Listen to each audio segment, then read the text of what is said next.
Diba mga mare, ang ating breakfast ngayon. Magpa-fried rice pa po tayo.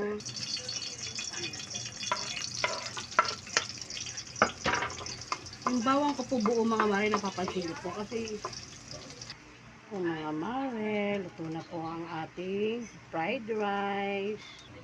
Luto na po mga mare. Ating almusal today. Yan, happy eating po. Bye-bye.